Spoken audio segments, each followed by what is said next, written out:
Rwanda rwa kera inka ifite agaciro gakomeye. Inka niyo yarangaga ubukire. Inka niyo yafatwaga nk'ifaranga ry'ubu. Ikindi kandi inka niyo yafatwaga nk'ipfundo ry'ubuhake. Tuzi neza kandi ko ubuhake bwarambye mu Rwanda. Ubuhake bwahambiraga umugaragu kuri shebuja akitwa umuntu we, bityo umugaragu nawe agatangira kujya yirahira shebuja mu ruhame. Ubuhake bwagiye buvuna benshi, bakabuvugiraho bagira bati ubuhake burica, abandi bakagira bati ubuhake bujya kukwica buguca iwanyu. Bati ubuhake bwananiranye bukukisha umugabo ikinyaruguru.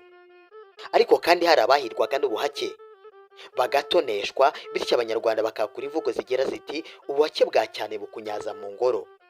Hari abo ubuhake bwateraga ubwibombarike, abanyarwanda bakagira bati iyo ubuhake buterewe hejuru uratendera.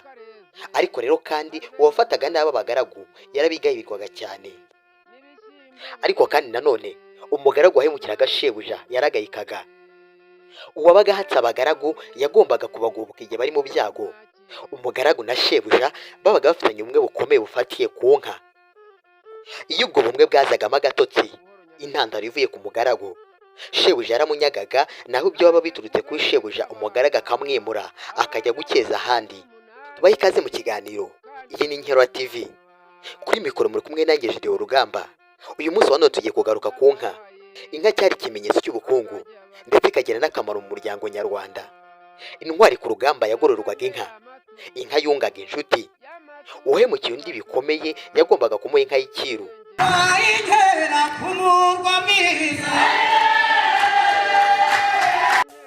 Inka yahuzaga inshuti kuko abahanaga inka babaga babaye inshuti z'amagara. Inka bayikwaga umugeni. Umusore wabaga yarayarongoye baramubyukuturizirizaga, inka zikamukamirwa. Mu itwikurura ry'umugeni bazanaga amata. Umubyeyi yarabyaraga bakajya kumuhemba bakazana amata. Umwana wahambaga se cyangwa sekuru yahabwaga inka y'inkuracyobo cyangwa se inkuramwobo. Umwana wahambaga nyina cyangwa se nyirakuru byitwaga gukamira nyina cyangwa gukamira nyirakuru. Mu mihango yo kwera hazagamo ibyerekeye kujya ku kibumbiro, hakazamo ibyo guha abana amata watabarutse.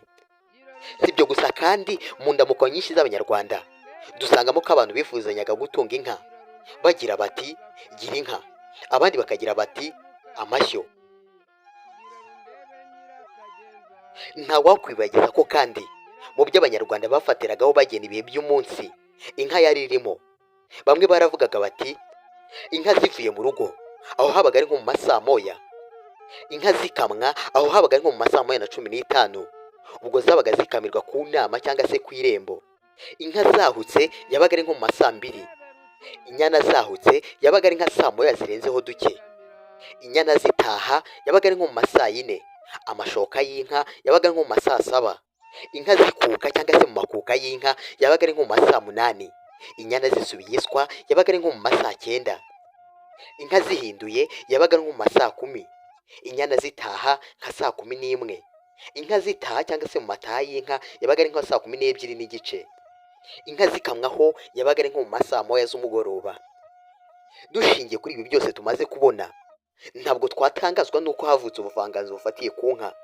Ibyo bigaragarira mu mahamba, amazina yazo ndetse n'ibindi bitandukanye tugiye kubabwira.